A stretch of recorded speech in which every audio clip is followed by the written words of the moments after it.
क्या आपको मालूम है कि मणिमहेश की यात्रा अमरनाथ की यात्रा के बाद दूसरी सबसे कठिन यात्रा है? जी हाँ, यह बिल्कुल सच है, क्योंकि मैंने खुद सन 2010 और 2011 में बाबा अमरनाथ की यात्रा की थी और सन 2013 में मैंने अपने एक मित्र मनोज अग्रवाल के साथ मणिमहेश की यह पवित्र यात्रा भी की थी। और मैंने खुद अनुभव किया कि सचमुच में यह यात्रा भी अमरनाथ यात्रा जैसी ही कठिन और थका देने वाली यात्रा है। आज मैं आप लोगों को बताने जा रहा हूं कि आखिर ऐसा क्या है हिमाचल प्रदेश के चंबा जिले में स्थित हडसर नामक कस्बे में हर साल होने वाली मणिमहेश यानी भगवान शिव की इस यात्रा में।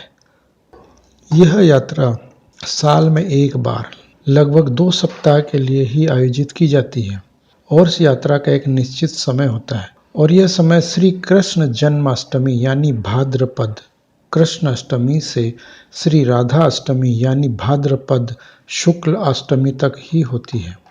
वैसे तो यहाँ इस यात्रा के लिए निश्चित समय के अलावा भी जाया जा सकता है, लेकिन यहाँ के मौसम और एकदम खड़ी चढ़ाइयों को देखते हुए इसे बहुत ही कम समय के लिए आयोजित किया जाता है, क्योंकि खराब मौसम और चट्टानों के धंसने के कारण यहाँ के रास्ते बहुत ही खतरनाक हो जाते हैं, जिसके कारण यात्री इन पहाड़ों में भटक सकते हैं और कई तरह के जंगली जानवरों का शिकार भी हो सकते हैं। दूसरी बात यह है कि तय समय के बाद की जाने वाली यात्रा में किसी भी प्रकार की सहायता या सुविधा मिलना संभव नहीं है। इसलिए कहा जा सकता है कि अगर यात्रा कठिन नहीं है तो आसान भी नहीं है। सदियों से हजारों भक्तगण हर साल इस आकर्षक और मनमोहक लेकिन अत्यंत कठिन कहे जाने वाली यात्रा के लिए यहाँ की कपकपाती ठंड और बर्फीले रास्तों पर चलकर मणिमहेश के दर्शन करने जाते हैं। यह यात्रा भी बाबा अमरनाथ यात्रा की तरह ही कठिन और थका देने वाली यात्रा है। हालांकि यहाँ हेलीकॉप्टर की सुविधा भी है, चाहे तो उसकी सुविधा ले सकते हैं।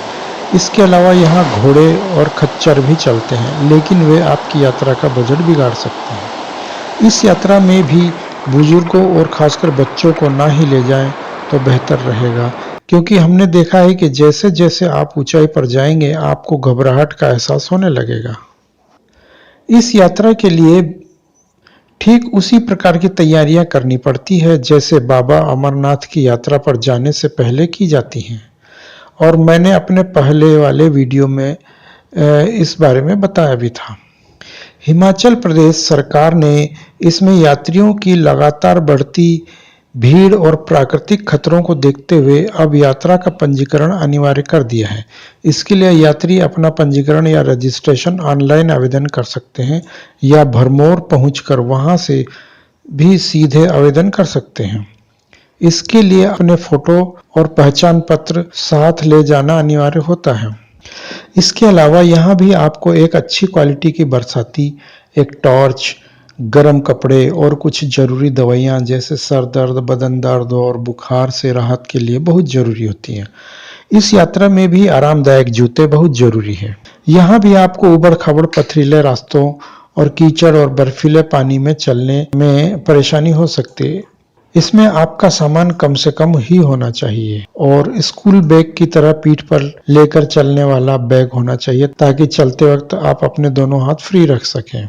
रही बात खर्च की, तो इस यात्रा में उस समय यानी सन 2013 में हमारा खर्च दिल्ली से हडसर तक जाने और आने का एक व्यक्ति के हिसाब से कम 3000 रुपये मात्र हुआ था। तो अब सवाल ये उठता है कि यहाँ तक कैसे पहुंचा जाए। इस यात्रा के लिए सबसे नजदीकी रेलवे स्टेशन पठानकोट है। पठानकोट से आगे सड़क मार्ग से 120 किलोमीटर चंबा जाना होता है। चंबा के बस अड्डे से 70 किलोमीटर आगे तहसील भरमौर के हडसर नाम के एक छोटे से कस्बे के लिए बस बदलनी पड़ती है। यह कस्बा हिमाचल राज्य परिवहन की बसों द्वारा जुड़ा हुआ है। भरमौर को मणिमहेश यात्रा का प्रवेश द्वार या पहला पड़ाव कहा जाता है। इस यात्रा में जाने वाले श्रद्धालुओं की सेवा में पठानकोट से ही खाने पीने के लिए विशेष भंडारों का आयोजन देखने को मिल जाता है। इतिहास और मान्यताओं के अनुसार यह यात्रा कब से शुरू हुई है इसका कोई निश्चित प्रमाण नहीं है, लेकिन सन 1904 के चंबा की भौगोलिक जानकारियों के सरकारी आंकड़ों के अनुसार भरमौर के राजा मरुवर्मा के 550 ईस्वी के समय भगवान शिव के दर्शनों के लिए मणिमहेश कैलाश जाने का प्रमाण मिलता है। इसके अलावा इस तीर्थ का उल्लेख 920 ईस्वी में भरमौर के मरु वंश के वंशज राजा साहिल वर्मा के शासनकाल के समय में भी मिलता है। राजा साहिल वर्मा ने भरमौर में 84 मंदिरों के एक समूह का निर्माण करवाया था और उस समय के बने मंदिर आज भी उसी तरह देखे जा सकते हैं, जिसमें मणिमहेश नाम से शिव मंदिर भी प्रमुख है। कहा जा सकता है कि राजा साहिल वर्मा ने ही मणिमहेश कैलाश की वार्षिक यात्रा को आरंभ करवाया था। भरमौर को मणिमहेश यात्रा का प्रवेश द्वार या पहला पड़ाव कहा जाता है।